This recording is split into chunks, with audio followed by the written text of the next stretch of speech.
welcome back to my channel dengan aku Ninyoma Sukri. Sebelum kita mulai ke materi yang mau kita bahas hari ini, materi yang cukup menarik. Kalian pasti tertarik untuk membahas materi kali ini. Sebelum itu, kalian jangan lupa ya, klik tombol subscribe, like, komen, dan jangan lupa klik tombol notification. Dan terima kasih untuk kalian karena udah klik tombol subscribe, komen, dan like. Sebelum itu, di masa pandemi ini, aku harap kalian semuanya sehat-sehat aja. Kalian selalu menjaga kesehatan dan selalu mengikuti protokol kesehatan. Dan tidak lupa selalu memakai masker. Yap, kita lanjut ke pembahasan berikutnya. Hai semuanya, jadi di sini aku mulai masuk ke pembahasan. Di sini kita akan membahas mengenai Leader Member Exchange Theory atau teori pertukaran pemimpin anggota. Nah, di mana teori ini cukup menarik untuk kita bahas kali ini. Nah, sebelumnya itu sebagian besar teori kepemimpinan yang dibahas sebelum-sebelumnya itu lebih menekankan dari sudut pandang pemimpin. Nah, misalnya pendekatan sifat itu di mana pendekatan ini tuh lebih memandang dari sifat-sifat atau karakteristik pribadi dari seorang pemimpin.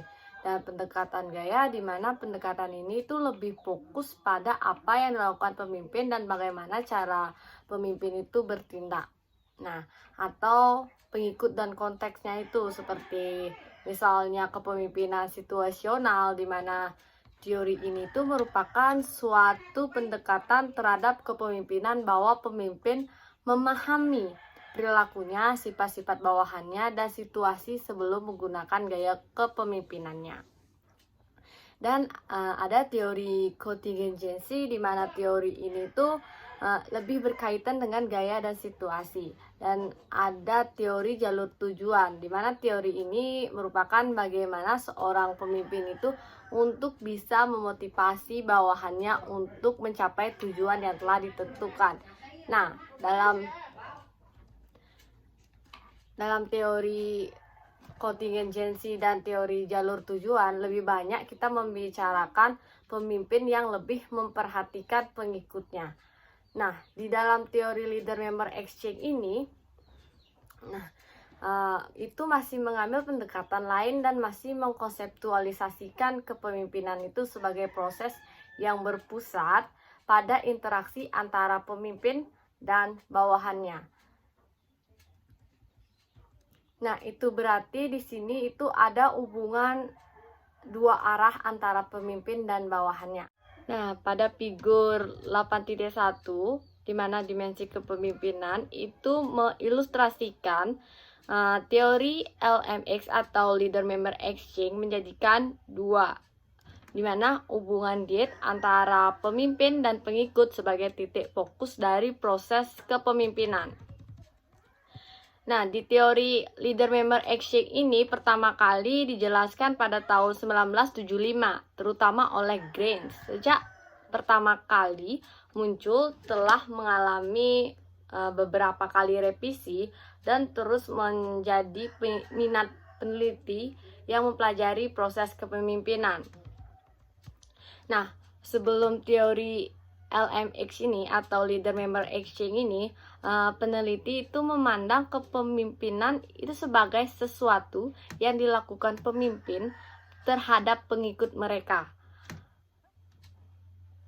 Dan asumsi ini menyiratkan bahwa para pemimpin memperlakukan pengikut itu secara kolektif atau sebagai kelompok dan menggunakan gaya kepemimpinan rata-rata, atau bisa juga disebut perlakuan pemimpin itu terhadap setiap bawahannya itu memiliki perlakuan yang berbeda-beda sesuai dengan kontrak kerjanya mereka.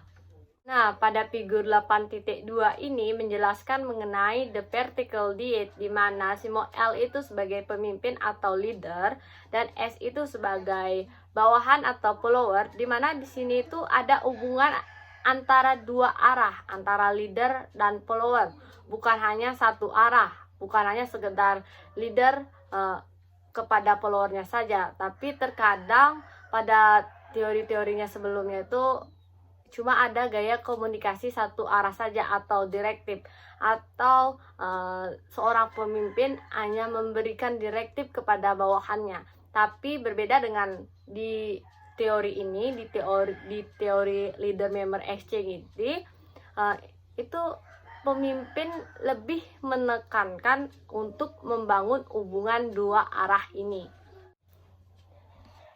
Nah, di sini dalam teori kepemimpinan leader member exchange ini ada dua studi. Yang pertama ada studi awal, yang kedua itu ada studi lanjutan.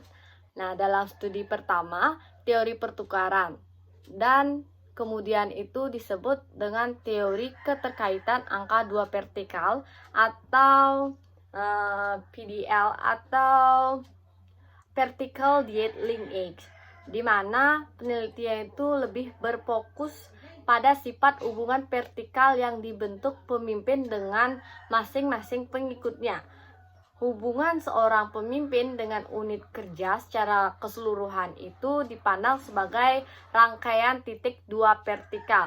Itu dapat dilihat pada figur 8.3 vertical diet. Nah, di mana pemimpin itu akan membentuk hubungan khusus dengan semua bawahannya, dan masing-masing dari hubungan itu memiliki keistimewaan dan memiliki karakteristik yang unik atau memiliki karakteristik yang uniknya tersendiri. Dalam menilai karakteristik diet vertikal ini, peneliti menemukan dua tipe umum dari keterkaitan atau hubungan. Yang pertama itu ada kelompok dalam atau in-group, yang kedua ada kelompok luar atau out-group. Nah, di mana kelompok yang pertama ini atau kelompok in-group ini didasarkan pada tanggung jawab peran yang dapat diperluas dan dapat dinegosiasikan. Dan dalam in-group ini, follower atau pengikut akan melakukan apa yang seharusnya dia lakukan, dan mereka melakukan lebih dari itu yang mungkin dalam perusahaan kontrak formalnya itu hanya mengerjakan ABC, tapi dia mau menyampaikan kepada pimpinannya bahwa dia mau mencoba hal yang baru, seperti mencoba misalnya pekerjaan DEF, atau melakukan tugas lebih yang seharusnya temannya, tapi dia yang mengambil tugas itu karena temannya mungkin berhalangan datang atau hal lainnya. Dan yang kedua, kelompok yang kedua itu outgroup, di mana outgroup ini didasarkan pada kontrak kerja formal atau peran yang sudah ditentukan di awal. Dan di mana bagian dari outgroup ini, bawahannya itu tidak tertarik untuk mengambil tanggung jawab atau pekerjaan yang baru atau tugas yang lebih. Nah, misalnya dalam kontrak itu bawahan itu mengerjakan ABC, maka tugas ABC itulah yang mereka kerjakan dan tidak mau melakukan lebih dari kontrak kerja mereka. Dalam figur 8.4 ini itu menjelaskan mengenai in-group dan out-group, di mana sebelah kiri itu in-group dan sebelah kanan itu out-group. Nah, ketika bawahan mau melakukan hal yang bukan hanya menjadi tugasnya, dan di luar itu dia juga mau melakukan atau memberi pekerjaan lebih, maka akan terjadi pertukaran yang diberikan oleh pemimpin, di mana follower itu menukarkan kerja ekstranya atau kemampuan ekstranya akan mendapatkan perhatian yang lebih dari si pemimpin itu.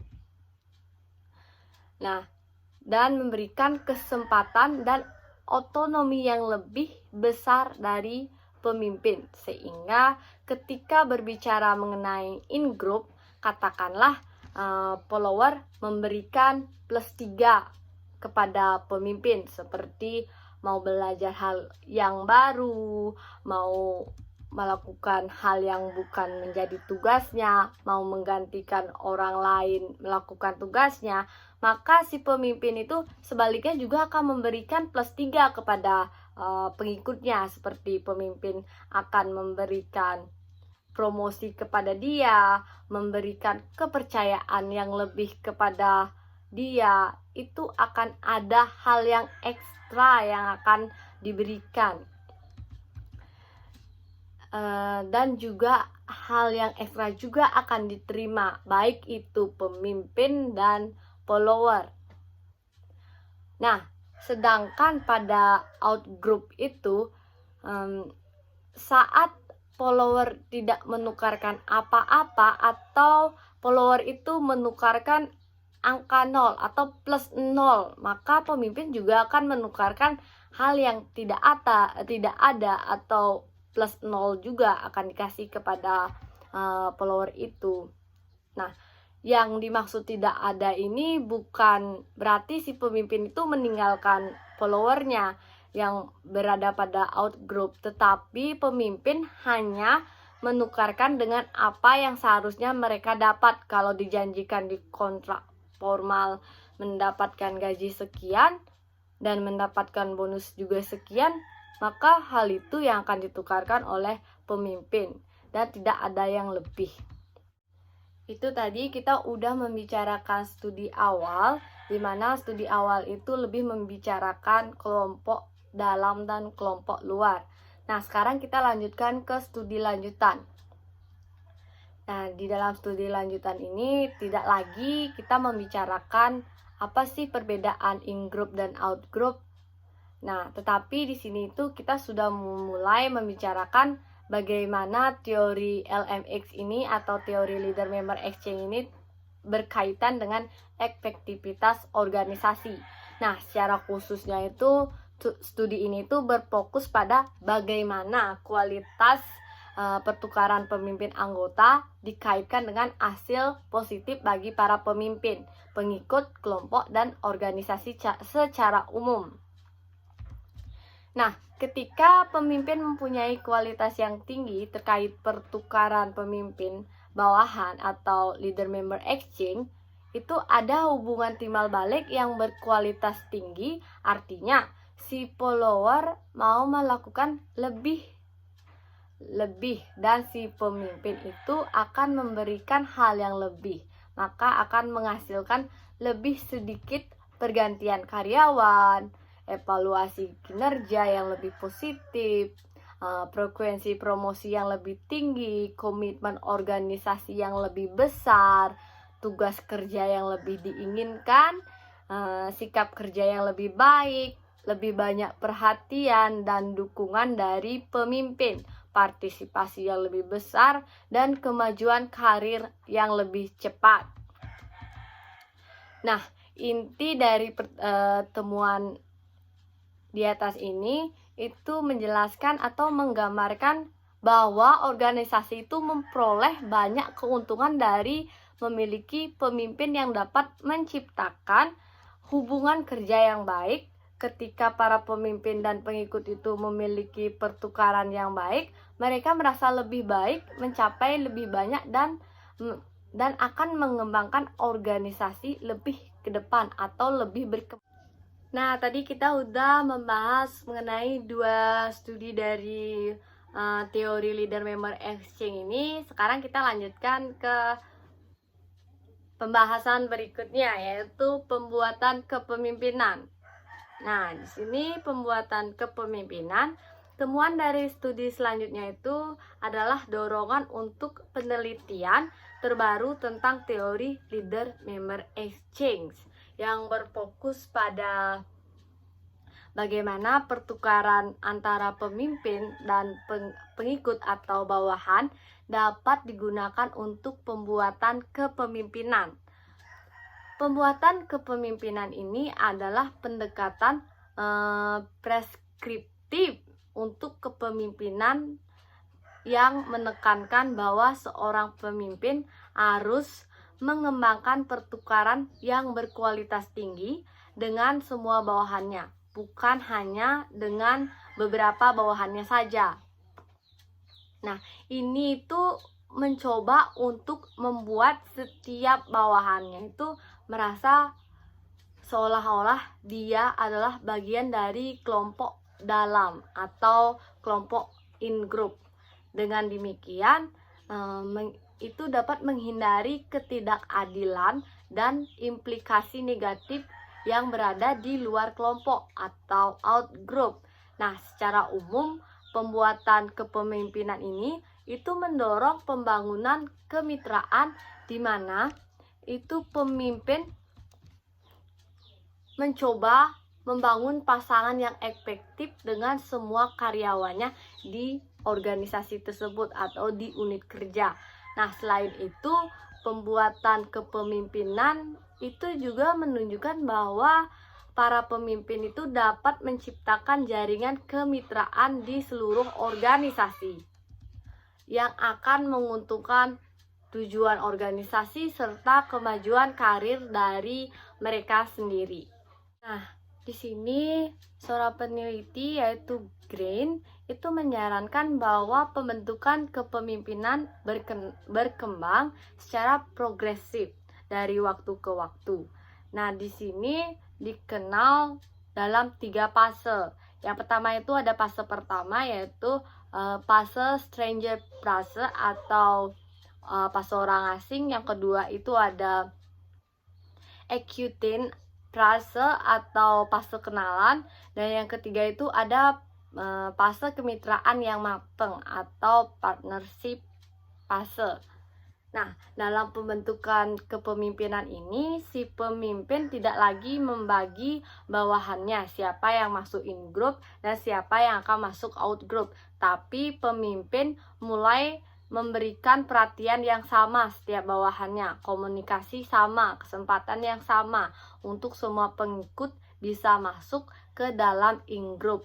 Kalau sudah diberikan hal yang sama dan misalnya ada bawahan yang tidak mau ikut masuk ke dalam in group itu, maka mereka sendiri itu akan menempatkan dirinya ke dalam kelompok out group. Itu mungkin saja karena dia tidak tertarik untuk bernegosiasi.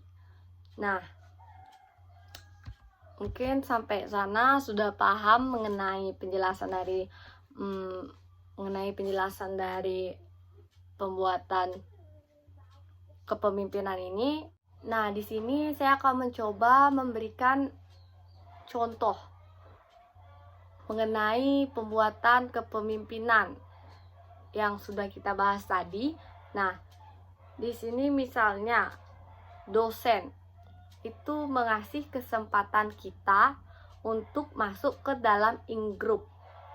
Nah, dosen itu akan memberikan perhatian yang lebih, kesempatan yang lebih, kepercayaan yang lebih kepada kita. Dan ada saja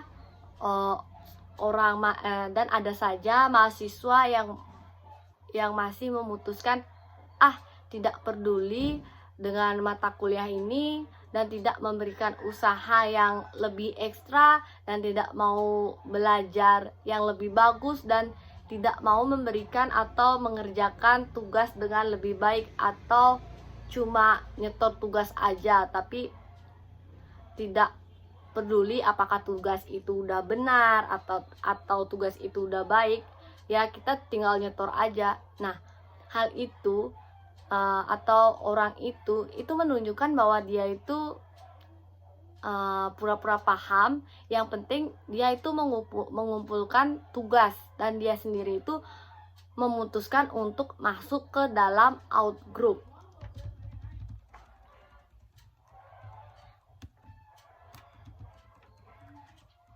Dan sementara mahasiswa yang memutuskan untuk mau bertanya, mau mendengarkan, mau mengerjakan tugas dengan lebih baik, maka mahasiswa itu akan memutuskan untuk masuk ke dalam in group.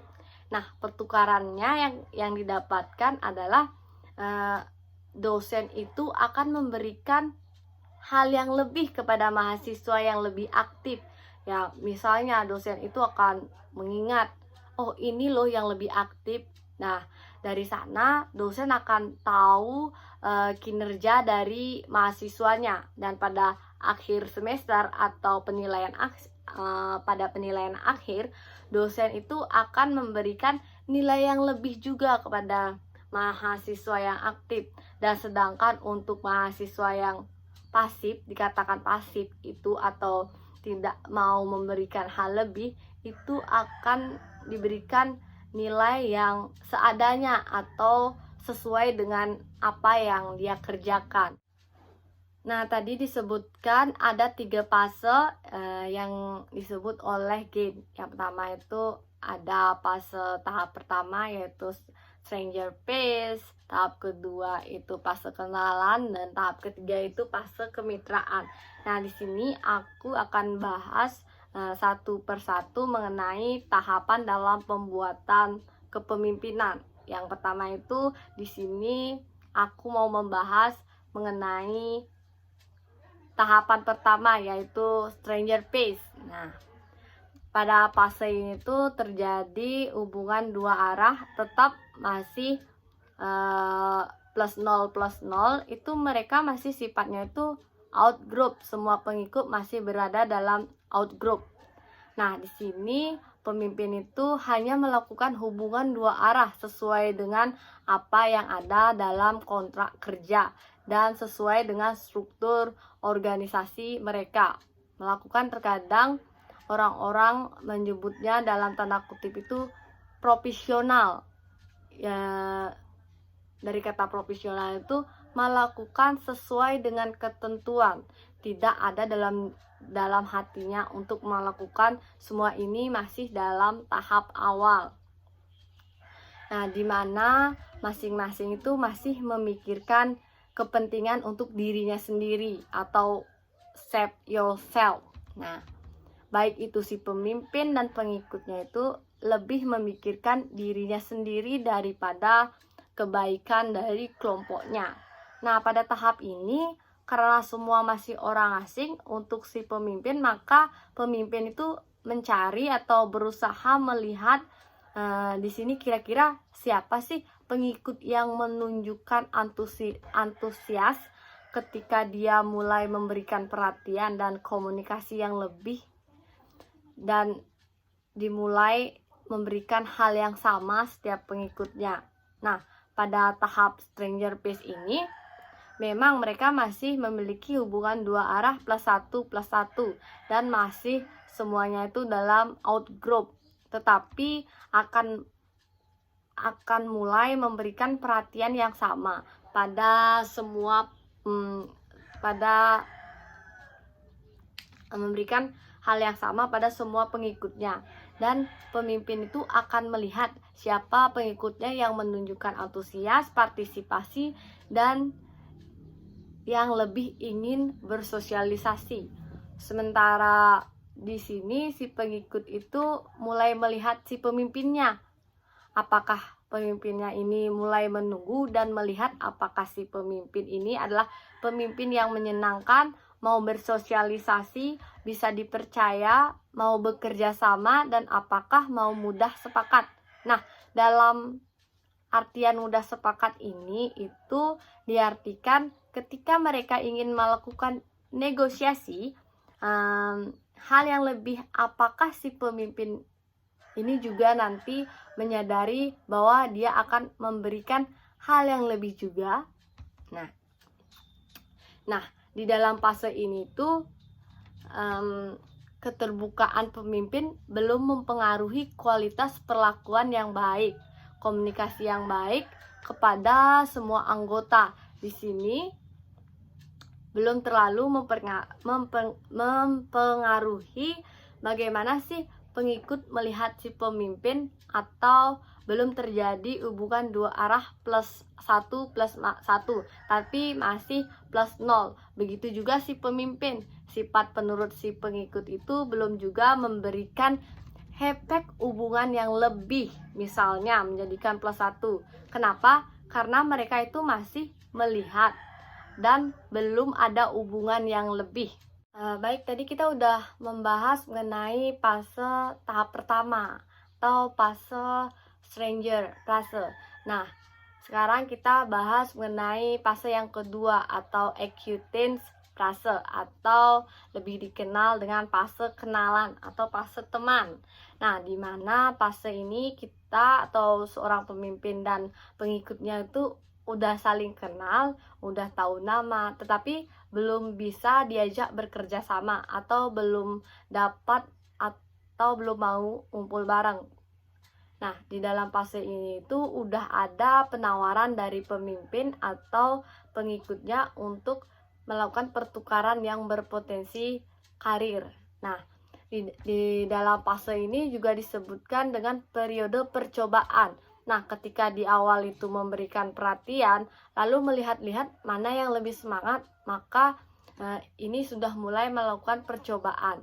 Nah, di periode percobaan ini, pemimpin dan pengikut itu menilai apakah si pengikut tertarik mengambil tugas dan tanggung jawab, dan apakah si pemimpin memberikan tantangan yang lebih bagi pengikut. Di sini mulai masuk ke percobaan. Si pemimpin itu menawarkan apakah mau nggak mengerjakan atau melihat satu persatu mana yang tertarik, dan begitu juga si pemimpin begitu juga si pengikut itu akan memutuskan melakukan hal yang lebih. Maka dia akan lihat apakah si pemimpin ini akan memberikan tantangan yang lebih menarik dalam bentuk pertukaran tadi. Nah, dalam masa ini tuh mereka sudah mulai bergeser, dimana kan tadi hubungan dua arahnya masih 0+0+. Nah, sekarang mereka itu udah masuk ke kualitas udah masuk ke kualitas menengah. Sekarang tuh mereka sudah berbicara mengenai hubungan dua arah. Dua arahnya itu +1 atau sudah mulai terbuka, tetapi itu masih mencoba-mencoba. Nah, di mana dicoba dikasih satu oleh pengikutnya, apakah si pemimpinnya itu memberikan hal yang sama terhadap pengikutnya, dan fokus sudah berkurang dari diri sendiri dan menjadi fokusnya itu lebih mengarah atau bergeser kepada kelompok, yang berharap juga kelompok-kelompok yang lain akan mendapatkan berorientasikan karir yang lebih baik. Nah, kita tadi udah tahap pertama, tahap kedua, sekarang kita ke tahap ketiga atau ke fase ketiga, yaitu fase partnership fase. Nah, di fase ini kita udah membicarakan tentang kemitraan di mana sifatnya itu lebih matang. Di sini sudah termasuk kualitas tinggi, dan di sini juga bukan lagi kita melakukan percobaan. Tapi mereka sudah tahu bahwa sudah mulai ada kesepakatan untuk melakukan pertukaran, sehingga tidak lagi hubungan dua arahnya +1+1, tapi si follower sudah mempunyai hubungan dua arah +3. Nah, dimana si pengikut itu memberikan tugas yang lebih, tanggung jawab dan lebih, dan sebagainya. Nah, sebaliknya juga si pemimpin ini juga akan memberikan perhatian yang lebih. Nah, di sini masuk ke kemitraan yang lebih matang, dan pemimpin dan pengikut itu terikat lebih daripada sekedar hierarki, bahwa kamu adalah pengikut, kamu adalah pemimpin. Itu lebih dari itu, tetapi mereka itu sepakat untuk melakukan hal itu untuk mencapai tujuan organisasi dan kelompok yang sudah disepakati. Nah, mereka itu telah mengembangkan cara berhubungan yang sangat efektif, yang menghasilkan hasil yang positif bagi diri mereka sendiri, baik bagi organisasi. Nah, akibatnya itu kemitraan yang bersifat transformasional ini karena mereka membantu para pemimpin dan pengikut dalam bergerak melampaui kepentingan diri mereka sendiri dan untuk mencapai kebaikan yang lebih besar dari tim dan organisasi. Nah, itu penjelasan mengenai teori leader member exchange, di mana teori leader member exchange ini emang sangat menarik untuk kita bahas dan ulas. Nah, sekarang udah selesai pembahasannya, dan di sini aku mau mengucapkan terima kasih kepada kalian yang udah menonton video ini dan udah menyempatkan untuk ikut partisipasi dalam video ini. Terima kasih, dan saya tutup dengan Prama Santi. Om Santi Santi Santi Om.